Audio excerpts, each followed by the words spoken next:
இந்த மாதம் ஆரம்பிக்கும் போது இந்த ஏப்ரல் மாதத்தில் நான் பிரசங்கிப்பது எப்படி என்று நான் யோசித்த போது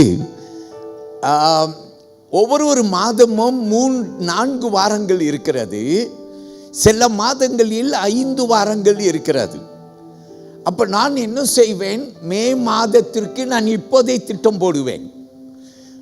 4 வாரங்கள் இருக்கிறதே, 4 வாரங்கள் நான் என்ன பேசுவேன்? What will I speak for the 4 weeks? நான் என்ன பேசுவேன், எந்த வேத பகுதியிலிருந்து பேசுவேன் என்றெல்லாம் நான் திட்டம் வகுப்பது உண்டு. அதனால் நீங்கள் பார்ப்பீர்கள், இப்போது நாம் வாசிக்க கேட்கிற வேத வசனம், தமிழ் ஆங்கிலத்திலே வாசிக்கிறோம். அந்த வேத வசனம் என் பிரசங்கத்திற்கு ஏற்ற மாதிரி வருகிற வேத வசனங்கள். ஒரு ஆமேன் சொல்லுவோம். கர்த்தருடைய பிள்ளைகளை, தேவனுக்கு நன்றி சொல்கிறேன். ஏப்ரல் மாதத்தை நான் திட்டம் வகுக்கும் போது எனக்கு நல்லா தெரியும், ஏப்ரல் மாதம் ஒரு முக்கியமான மாதம்.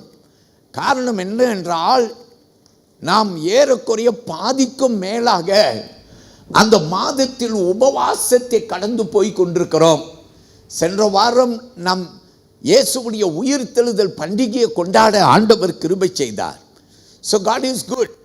Throughout the month of April, almost more than half of the month, we were going through fasting until we completed last Sunday our resurrection or the Easter celebration. அதனால் நான் ஆண்டவர்கிட்ட ஜெபிக்கும் போது நான் ஆண்டவர்கிட்ட சொன்ன, ஜனங்கள் உபவாசம் பண்ணி இருக்கிறார்கள். You know, when I prepared for the month of April, I told the Lord, the people of God had prepared themselves in fasting and prayer, in some kind of a fasting and humbling before you. So I said, I'm going to do something. அதனால் நான் ஆண்டவர்கிட்ட சொன்னேன், ஆண்டவரே, நான் என்ன செய்ய போறேன்னா, நான் எழுப்புதலை குறித்து பேச போகிறேன். எல்லாரும் வலது கையை உயர்த்தி ஒரு ஆமேன் சொல்லுங்கள். நான் என்ன பேச போகிறேன்? எழுப்புதலை குறித்து பேச போகிறேன். உன் உபவாசம் வீணாக கூடாது. நீ செய்த உபவாசத்திற்கு ஆண்டவர் அவர் தக்க பலனை கொடுக்க வல்லவராய் இருக்கிறார். If you had fasted on this season, whether you fasted a simple fast, whether you fasted the normal fast, or whether you fasted the extreme fast, or even if you fasted vegetarian, I want to tell you, God will have a prophetical blessing upon you. உன் மீது ஒரு தீர்க்க தரிசன ஆசீர்வாதத்தை அவர் கட்டளையிடுவார். எல்லாரும் உடனே கரத்தை எப்படி நீட்டி ஆண்டவருக்கு நன்றி சொல்லுங்கள். என் தேவன் உன்னை ஆசீர்வதிப்பார். நீங்களாம் இப்பதான் சர்ச்சுக்கு வந்து பைபிளை தூக்கிட்டு வந்தீங்க, நீங்களாம் ஆயத்தப்படுத்தி வந்தீங்க. சிலர் நீங்க 8:30 மணிக்கு ஆராதனை, 8 மணிக்கு ஜெபம், நீங்க 8 மணிக்கு முன்ன வந்தவர்களும் உண்டு, 8:30 மணிக்கு முன்ன வந்து ஆலயத்தில் உட்கார்ந்தவர்களும் உண்டு, நேரம் கழித்து வந்தவர்களும் உண்டு. நீங்க எப்படி ஆயத்தமாய் வந்தீங்களோ, உங்களுடைய பாஸ்டரான நான் இந்த சர்ச்சுக்கு என் பைபிளை தூக்கிட்டு, என்னுடைய ட்ரெஸ் எல்லாம் மாட்டிட்டு நான் வந்து பைபிளை திறந்து உங்ககிட்ட பேசல. நான் உங்களுக்காக இந்த ஞாயிற்றுக்கிழமை தேவ சமூகத்தில் நிற்க போகிற நான் ஏற்கனவே தேவ சமூகத்திலே காத்திருந்து தேவ வசனத்தை பெற்று உங்க சமூகத்தில் வந்து நிற்கிறேன். I want all of you to recognize there's a big difference between your pastor and you. You have come to the church this morning carrying your Bible. You have come to church getting ready, probably you prayed and you came prepared. Doesn't matter. Some of you came on time, some of you came late. But I want to tell you about your pastor. He doesn't just prepare himself this morning and come to church. He prepares himself a few days before, waiting upon the Lord. Shall we say praise the Lord? I just pray that you will recognize the difference. இதன் வித்தியாசத்தை நீ பார்க்க வேண்டும். ஆமென். அதனால் உனக்கு நான் சொல்லுகிறேன். For that reason I want to tell you, I don't stand here as a person who knows everything And I don't stand here as a pastor who is preaching. I stand here as an agent of God. And I bring God's word as the Lord wills in your midst. Put up your hands and say, praise the Lord. நான் இந்த இடத்திலே ஒரு பிரசங்கியார், ஒரு திறமசாலி, பேச திறமை இருக்குன்னு சொல்லி உங்ககிட்ட பேச நிற்கல. நான் உங்ககிட்ட எந்திரமா பேச நிற்கிறேன். தேவனுடைய ஸ்தானாதிபதியாய் தேவன் கொண்டு வருகிற வார்த்தையை உனக்கு நான் கொண்டு வருகிறேன். ரொம்ப சீக்கிரமாக எல்லாரும் வேதத்தை எடுத்துக்கொள்ளும்படிக்கு உங்களை பணிவன்போடு கேட்கிறேன். Very quickly we will go to the word of God. முதல்ல தேவனுடைய வார்த்தைக்கு நம்ம எல்லாரும் என்ன செய்ய போகிறோம்?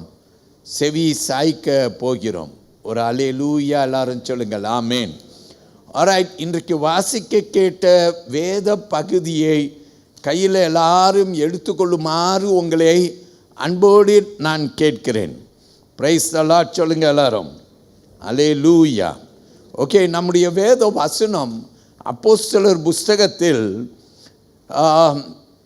2ஆம் அதிகாரத்தில் 37 44 வசனம் வரைக்கும். Our scripture lesson for today came from Acts of the Apostle chapter 2 verses 37 to 44. So I'm going to stick to these verses. And our theme for today, நம்முடைய தலைப்பு இன்றைக்கு பிரசங்க தலைப்பு, awaken the generation. Amen. தலைமுறையை எழுப்புங்கள் என்றதான ஒரு பிரசங்கம். இது நம்முடைய தலைமுறை, நம்ம தான் தலைமுறை. The young and the old, every one of you, we are this generation. Shall we say amen? தேவ பிள்ளைகளே, ஆண்டவர் ஒவ்வொரு தலைமுறையிலே ஒரு எழுப்புதலை கொண்டு வருகிற தேவன். Our God is a God who can bring revival in every generation. Say amen to it. Hallelujah. கர்த்தருக்கு மகிமை. So that is why we have this theme for the day. Awaken the generation. தலைமுறையை எழுப்புங்கள். யாரெல்லாம் குன்றி நடக்கிறீங்க? Who is walking as though you don't realize that you are a Christian. You are just walking a normal life. But God wants to fill you. And He wants to awaken you. And He wants to bless you. ஆண்டவர் உன்னை எழும்ப பண்ண ஒரு பெரிய தேவனாக இருக்கிறார். எல்லாரும் சொல்லுங்கள் அல்லேலூயா. ரொம்ப சீக்கிரமாய் ஒரு 3 காரியத்தை கற்றுக் கொடுக்க போறேன். எழுப்புதலின் தலைமுறை நாம். ஒரு ஆமேன், அல்லேலூயா. முதல்ல முன்னுரையின் வார்த்தை. Firstly, I want to share a few thoughts as an introduction. First of all, our scripture lesson, அப்போஸ்தலர் புஸ்தகம் 2ஆம் அதிகாரம். Our scripture lesson talks about the Pentecost. இந்த 2ஆம் அதிகாரம் பெந்தேகோஸ்தை குறித்து பேசுகிறது. Shall we say amen? Okay, பெந்தேகோஸ்த் தினத்திலே சபை ஆரம்பிக்கப்பட்ட தினம் என்று சொல்லப்படுகிறது. எப்ப சபை ஆரம்பிக்கப்பட்டுச்சு? When did churches began? It was on the day of Pentecost. பெந்தேகோஸ்த் தினத்திலே அப்போஸ்தலர் 2ஆம் அதிகாரத்திலே சபை ஆரம்பிக்கப்பட்டது. இன்றைக்கு வரைக்கும் சபை தொடர்ந்து கொண்டு இருக்கிறது, வளர்ந்து கொண்டு இருக்கிறது, நடந்து கொண்டு இருக்கிறது. எல்லாரும் அல்லேலூயா சொல்லுவோம். அல்லேலூயா.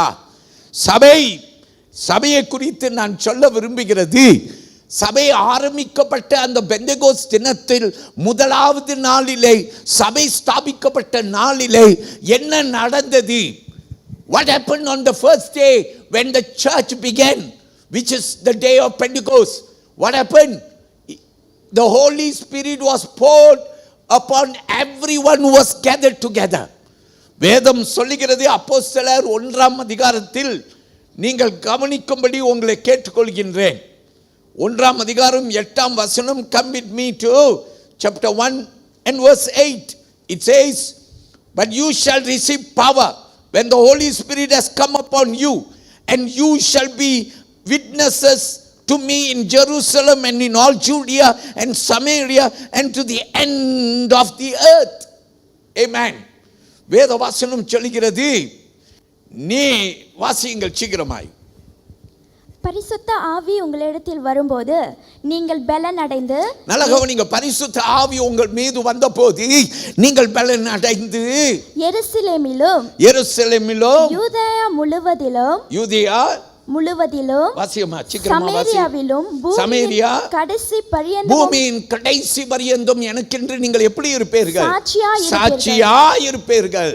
நல்ல கவனிங்கள், சபை ஆரம்பிக்கப்பட்ட போது when the church began on the day of Pentecost, the Holy Spirit was poured upon all mankind. Shall we say praise the Lord? Hallelujah.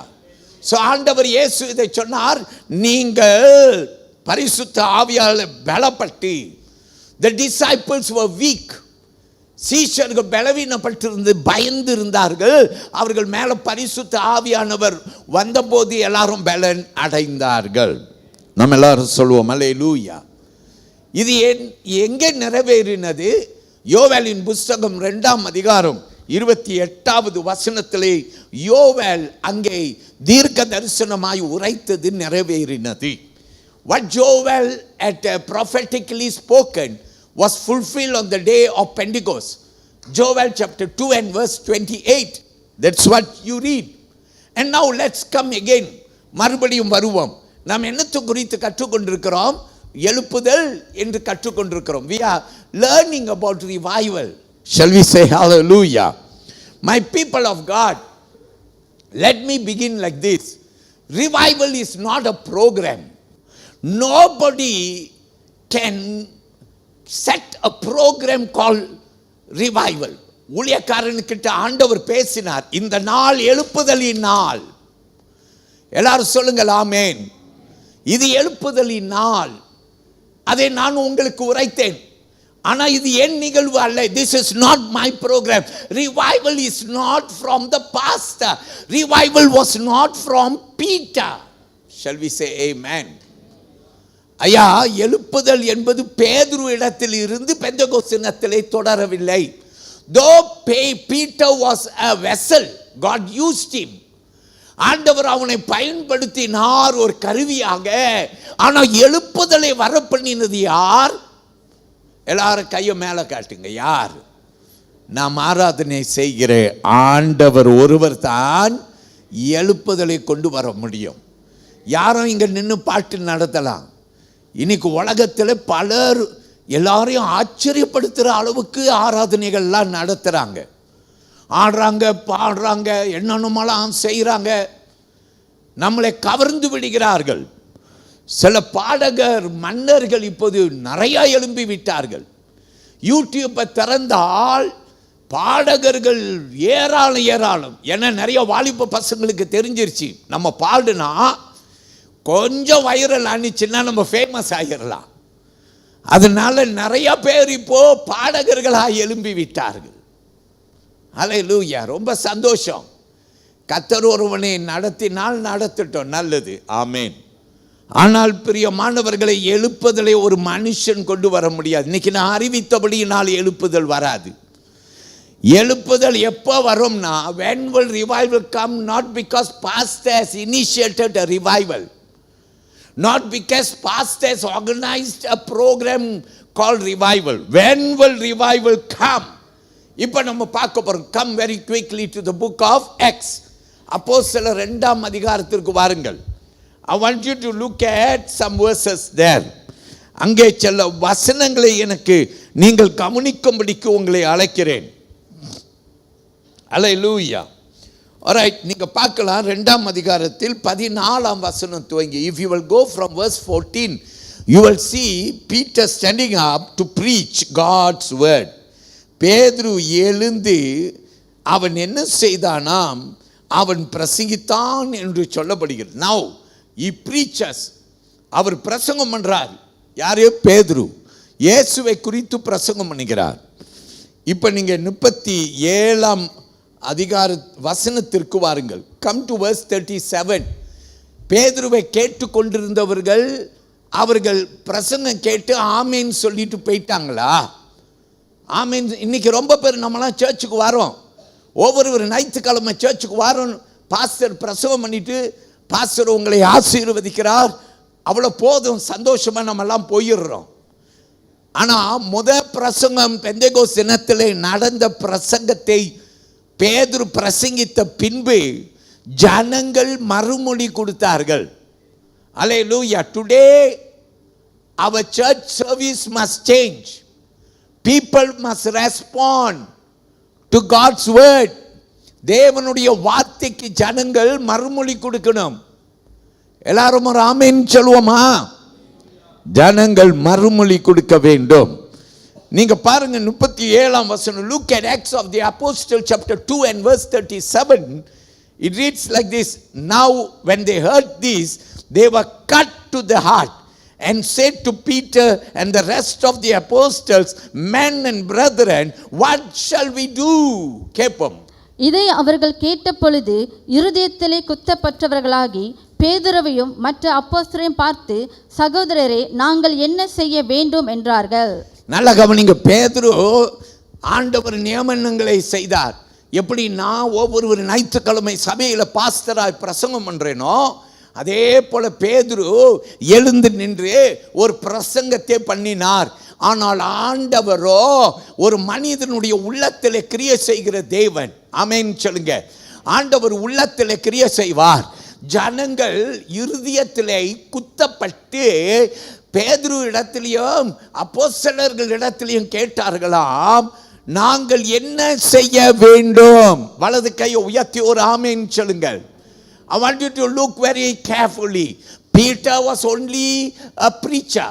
He preached the word of God, the gospel of Jesus Christ. And what took place? The people, in verse 37 it says that they were cut in their heart. அவர்கள் இருதயத்திலே குத்தப்பட்டவர்கள். So what is this cut in the heart? In another word, it is conviction. Amen.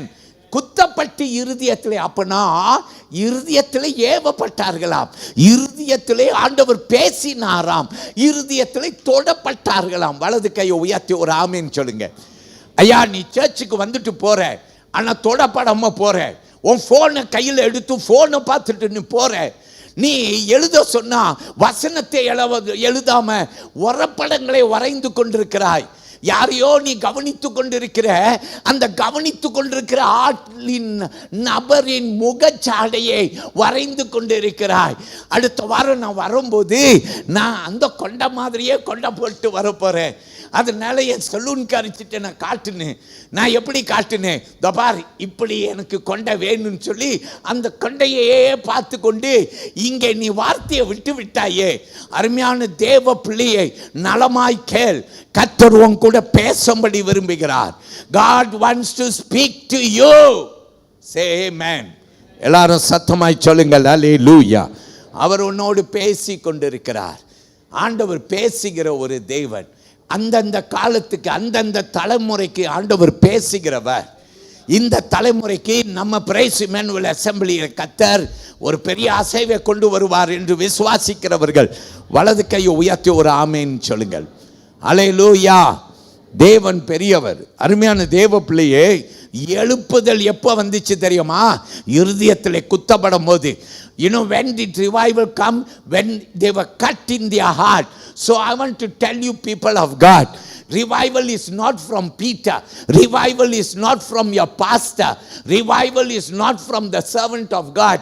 Anyone who takes the credit for themselves, they had been already blessed. இன்னைக்கு நான் சொல்றேன் பாருங்க, என் மூலமா எழுப்புதல் வந்துச்சு. எல்லாரும் கையை தட்டுங்க. நீங்க கை தட்டி பாஸ்டரை புகழ்றீங்க. அப்ப இந்த புகழ் எல்லாம் யாருக்கு வந்துருச்சு? ஆண்டவருக்கு போல பாஸ்டருக்கு வந்துருச்சு. அதுதான் ஆசீர்வாதம் ஆண்டவர் சொல்றாரு. அல்லேலூயா, அல்லேலூயா. பிரியமானவர்களே, அப்படி அல்ல. கர்த்தருக்கு புகழ். எல்லாரும் கர்த்தருக்கு புகழ் கொடுங்க. எல்லாரும் ஒரு பிரைஸ் தி லார்ட் சொல்லுங்க. யாருக்கு புகழ் கொடுக்கணும்? கர்த்தர். அவர்தான் புகழப்படத்தக்கவர். அல்லேலூயா. All right, glory must go to the Lord. He is to be glorified. Shall we say amen? அதனால தான் சபையில் யாரை ஆண்டவர் சுகப்படுத்தினாலும் நான் எல்லாருக்கும் உடனே சொல்லுவேன், all glory belongs to the Lord alone அப்படின்னு. நீங்கள் வாட்ஸ்அப்பில் எனக்கு ஒரு மெசேஜ் போடுறீங்க, பாஸ்டர் நீங்கள் போன வாரம் ஜெபம் பண்ணீங்க, எனக்கு சுகமானுச்சு. If there is anyone who comes forth and says on a WhatsApp and he says, or she says, Pastor, you prayed for me, I was healed. You prayed. You know what I will do? I'll say, praise the Lord. All glory belongs to the Lord. Hallelujah. கையை உயர்த்தி ஒரு praise the Lord சொல்லுங்க. Hallelujah. இன்னைக்கு உங்களோட கிரியை செய்ய போறது யாரு? கர்த்தர். எல்லாரும் ஒரு ஆமென் சொல்லுங்க. வாங்க சீக்கிரமா. Hallelujah.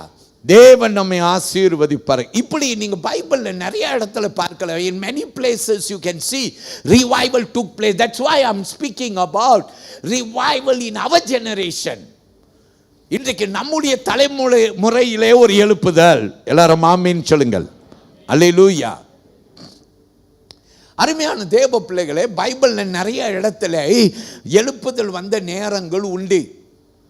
நீங்கள் பைபிளில் நெகேமியா புஸ்தகத்தில் 8-9 அதிகாரத்துக்கு போனீங்கன்னா, எஸ்ரா என்ற தீர்க்கதரிசி வேதத்தை எடுத்து ஜனங்கள் முன்பு வாசிக்கிறார். 8-9 அதிகாரத்தில் அதில் ஜனங்கள் எல்லாரும் என்ன செய்கிறார்களாம்? அந்த தேவ வார்த்தைக்கு மறுமொழி கொடுத்து அவர்கள் பாவத்தை அறிக்கை செய்து அவர்கள் எல்லாரும் மனம் திரும்புகிறார்களாம். அந்த நாள் அங்கே எழுப்புதல் உண்டானது. 8-9 அதிகாரத்தை நீங்கள் போய் வாசியுங்கள். I want you to go to Nehemiah chapter 8 and 9. If you will read through, in the beginning of chapter 8, it says that Ezra the prophet stood up in the congregation and he took the Bible and he read the word of God.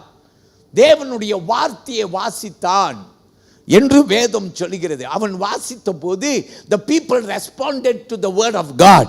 Shall we say amen? And in the response you will see conviction. அவர்கள் ஆண்டவர் வார்த்தைக்கு மறுமொழி கொடுத்த போது அங்கே தொடப்படுகிற ஒரு அனுபவத்தை அந்த 8-9 அதிகாரத்தில் நீங்கள் வாசிக்கலாம். எல்லாரும் ஒரு praise the Lord சொல்லுங்கள். ஆமென். Hallelujah. You can go further. If you will go to 2 Kings, 2 ராஜாக்கள் புத்தகத்திலே நீங்கள் 22-23 அதிகாரம். If you will go to 2 Kings chapter 22 and chapter 23, but I will give you some verses here. ஒரு சில பகுதியை உங்களுக்கு நான் கொடுக்கிறேன், கேளுங்கள். 22 அதிகாரம், 2 ராஜாக்கள் 22 அதிகாரத்தில் வசனம் 11 இருந்து நீங்க வாசித்து பாருங்கள். யோசியா ராஜாவுடைய காலத்திலே, it was the days of King Josiah. King Josiah became a king when he was 7 and 8 years old. And what happened? அங்க வசனம் சொல்லுகிறது, he was a good king. He did what was good in the eyes of the Lord. தேவனுடைய பார்வையிலே செம்மையானதை செய்தான். நல்ல ஒரு ராஜாவா இருந்தான். அவன் சின்ன பையனா இருக்கும் போதே எல்லா விதமான விக்கிரக தோப்புகளே, he pulled down every idolatry sanctuaries. Hallelujah. எல்லாரும் ஆமென் சொல்லுங்க. So he brought about a revival among his people. அவன் ஜனங்கள் மத்தியிலே ஆண்டவர் அவனை பயன்படுத்தி ஒரு எழுப்புதலை கொண்டு வந்தான் என்று வசனம் சொல்கிறது. எல்லாரும் ஆமென் சொல்லுங்க. எப்படி ஆரம்பிச்சிச்சுன்னு வசனம் 22 அதிகாரம் 11 வசனம். 2 Kings chapter 22 and verse 11 பாருங்க. முதல்ல என்ன தெரியுமா நடந்துச்சு? The word of God was read. அங்க பைபிள்ஸ் வசனம் சொல்கிறது, தேவனுடைய வார்த்தை வாசிக்கப்பட்டதா. அந்த வார்த்தை வாசிக்கப்பட அங்க வசனம் சொல்லுகிறது, பிரியமானவர்களை எழுப்புதல் பிறந்தது. அப்ப யாரெல்லாம் பைபிள் வாசிக்காம இருக்கிறீங்க, வீட்டில் வாசிக்கல, குடும்பத்தில் வாசிக்கல, யாரெல்லாம் நீங்க சபைக்கு கூட பைபிள் கொண்டு வருகிறதை தயங்கி வருகிறீர்கள். என்னடா இந்த பாஸ்டர் வேற வேலையே இல்லை, நம்ம கையில் ஃபோன் இருக்கு, இப்பெல்லாம் எல்லாமே கையில் இருக்கு, கையில் எல்லாத்தையும் வெண்ணையை வைத்து கொண்டு இவர் என்னென்னமாலாம் சொல்லி கொண்டிருக்கிறாரு. ஹல்லேலூயா. இது டிஜிட்டல் வேர்ல்ட் அல்லவா? புலம்பிட்டு இருக்கிறியா? ஹல்லேலூயா. உன் ஆசீர்வாதத்திற்காக உன் கூட பேசி கொண்டிருக்கிறேன்.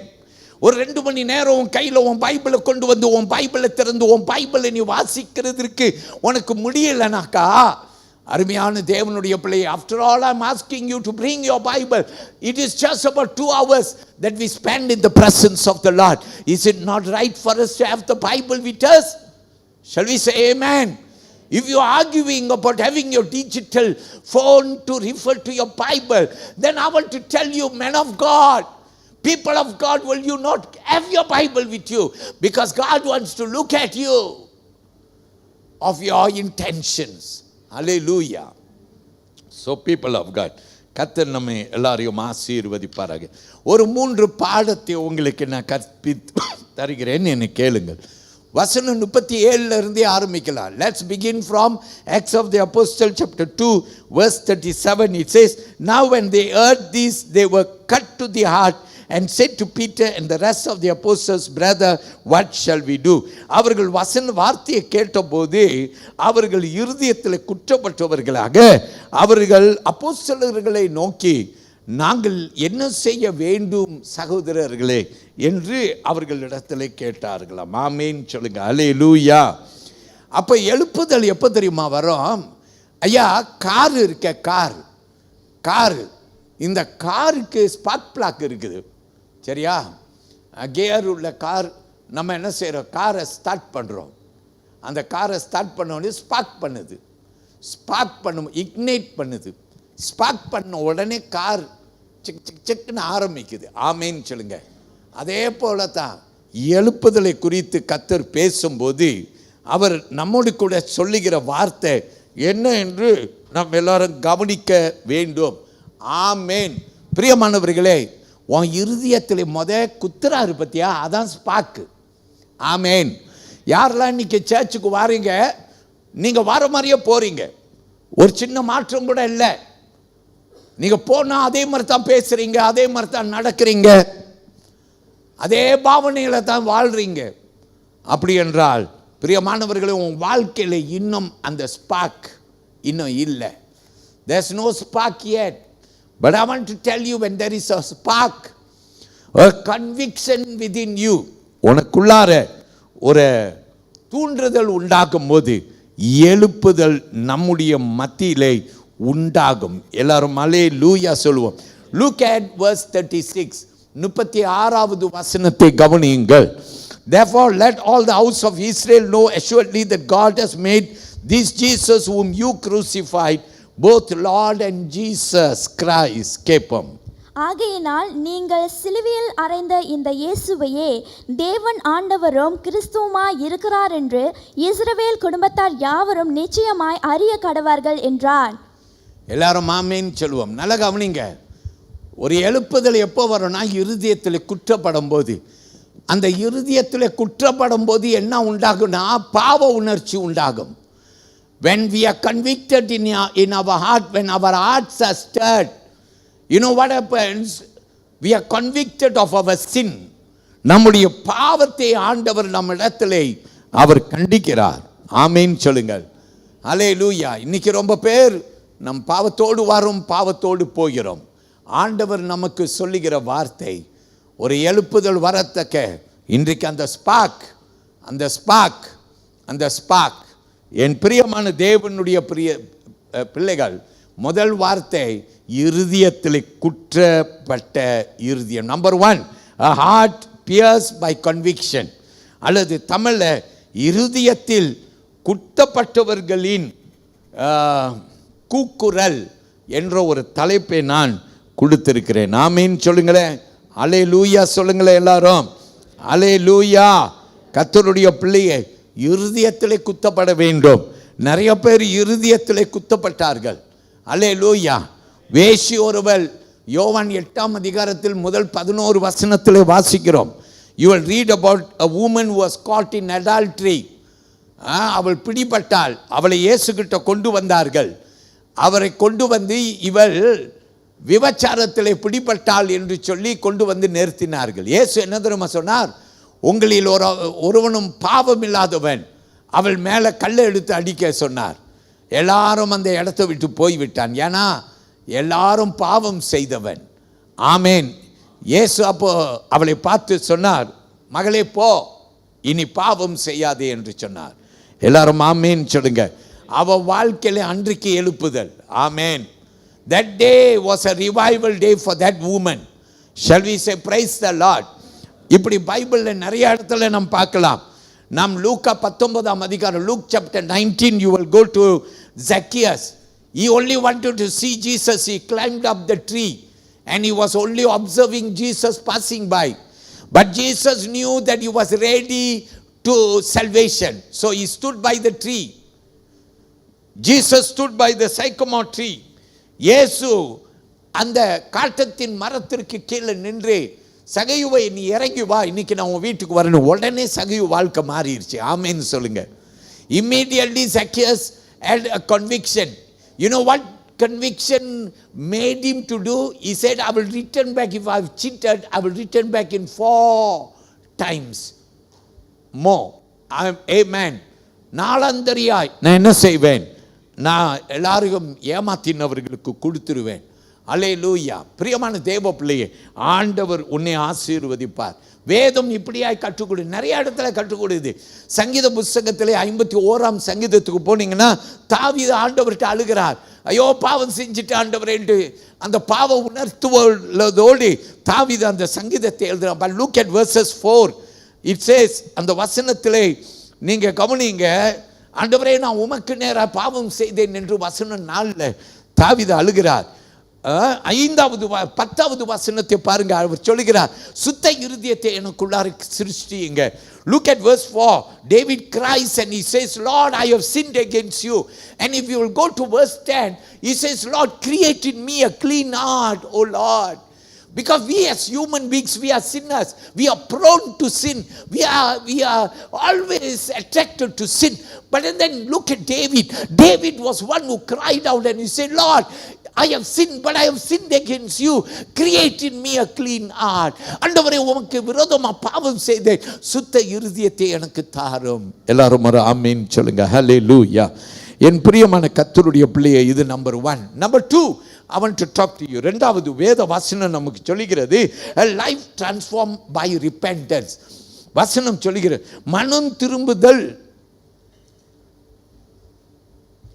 மனம் திரும்புதலால் மாற்றப்பட்ட வாழ்க்கை என்று பார்க்கிறோம். மனம் திரும்புதல். அல்லேலூயா. உண்மையாய் ஒரு மனம் திரும்புதல். வசனத்தை எடுத்துக்கொள்ளுங்கள். வசனம் 38 இருந்து 41 வரையிலும். I want you to look, okay? நாம் வாசிக்க கேட்க போகிறோம். Acts of the Apostle chapter 2 verse 38 to 41. Then Peter said to them, repent and let every one of you be baptized in the name of Jesus Christ for the remission of sins. And you shall receive the gift of the Holy Spirit. For the promise is to you and to your children and to all who are afar off, as many as the Lord our God will call. And with many other words he testified and exhorted them, saying, be saved from this perverse generation. Then those who gladly received his word were baptized, and that day about 3,000 souls were added to them. Amen. பேதுரு அவர்களை நோக்கி, நீங்கள் மனம் திரும்பி ஒவ்வொருவரும் பாவ மன்னிப்புக்கென்று இயேசு கிறிஸ்துவின் நாமத்தினாலே ஞானஸ்தானம் பெற்றுக்கொள்ளுங்கள். அப்பொழுது பரிசுத்த ஆவியின் வரத்தை பெறுவீர்கள். வாக்கு தத்தமானது உங்களுக்கும் உங்கள் பிள்ளைகளுக்கும் நம்முடைய தேவனாகிய கர்த்தர் வரவழைக்கும் தூரத்தில் உள்ள யாவருக்கும் உண்டாயிருக்கிறது என்று சொல்லி, இன்னும் அநேக வார்த்தைகளாலும் சாட்சி கூறி, மாறுபாடுள்ள இந்த சந்ததியை விட்டு விலகி உங்களை இரட்சித்துக் கொள்ளுங்கள் என்று புத்தி சொன்னான்.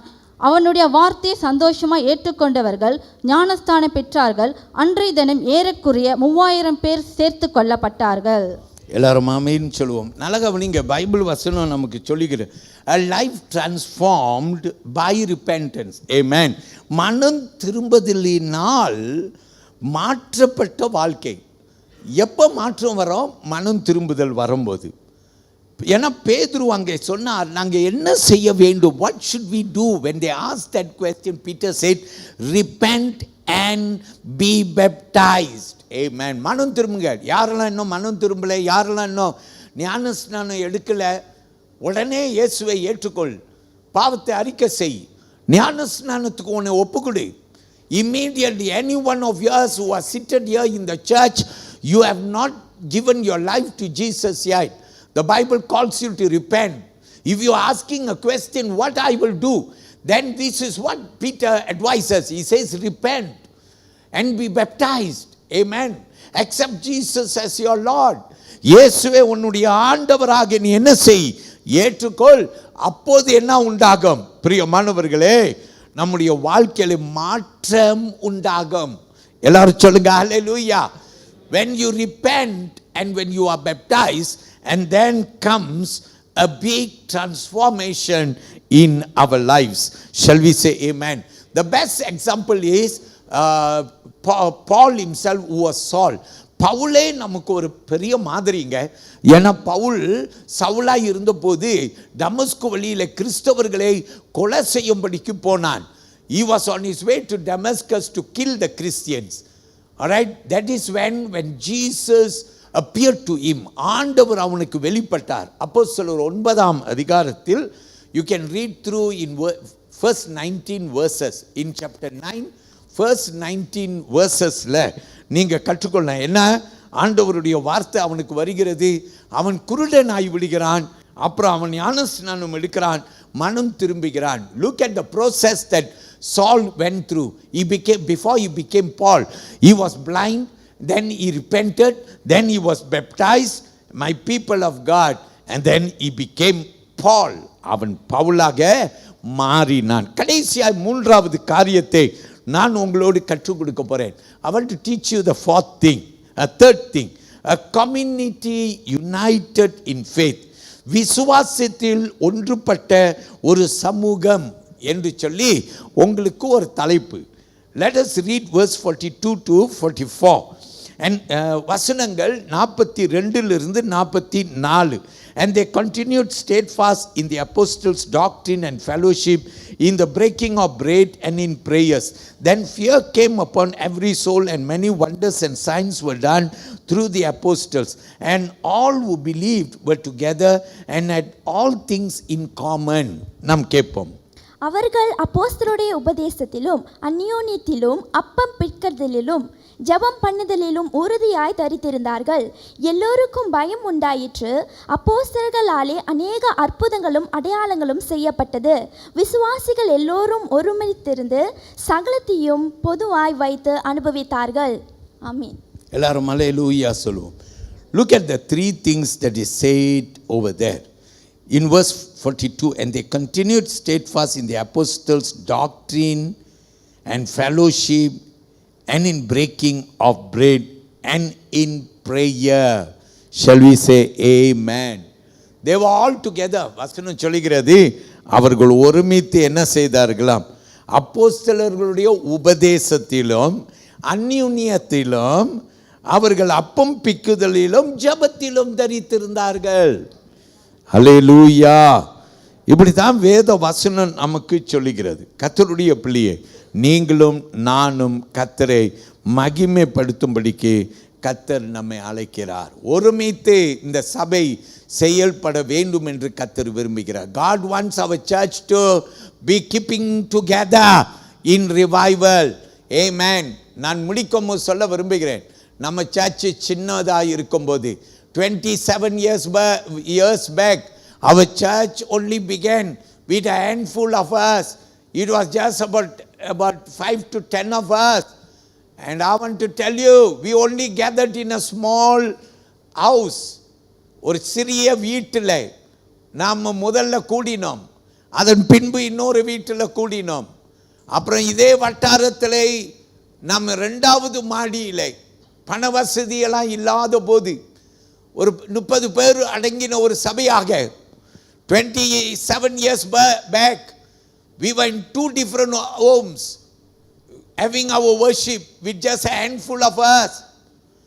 And then we moved here to the second floor. Why to the second floor? Because we were only about 30 of us.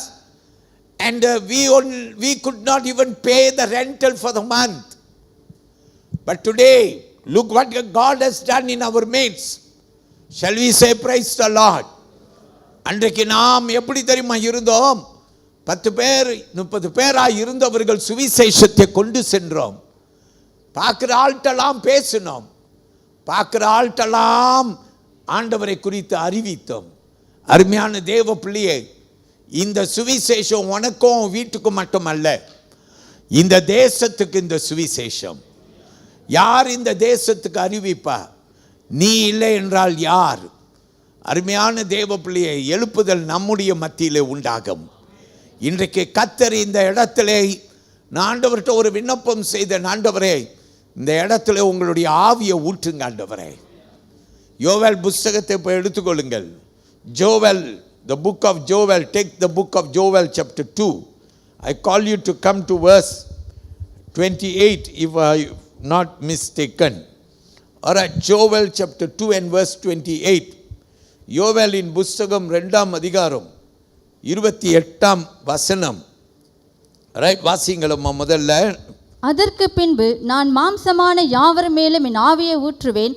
அப்பொழுது உங்கள் குமாரரும் உங்கள் குமாரத்திகளும் தீர்க்க தரிசனம் சொல்லுவார்கள். உங்கள் மூப்பர் சொப்பனங்களையும் உங்கள் வாலிபர் தரிசனங்களையும் காண்பார்கள். Look at that verse in Joel chapter 2 verse 28. It says, and it shall come to pass afterward that I will pour out my spirit on all flesh. Your sons and your daughters shall prophesy. Your old men shall dream dreams. Your young men shall see visions. And also on my menservants and on my maidservants I will pour out my spirit in those days. ஆண்டவர் வசனம் சொல்லுகிறது, அந்நாளிலே மாம்சமான யாவர் மேலேயும் என்னுடைய ஆவியை ஊற்றுவேன். எல்லாரும் வலது கையை உயர்த்தி ஒரு ஆமீன் சொல்லுங்கள். பிரியமான தேவ பிள்ளைகளே, கர்த்தர் நம் மத்தியிலே பெரிய காரியம் செய்வார். எல்லாரும் எழுந்து நிற்க போகிறோம். we are going to rise to our foot. நம்முடைய மத்தியிலே எல்லாரும் அப்படியே உடனே எந்திரிச்சு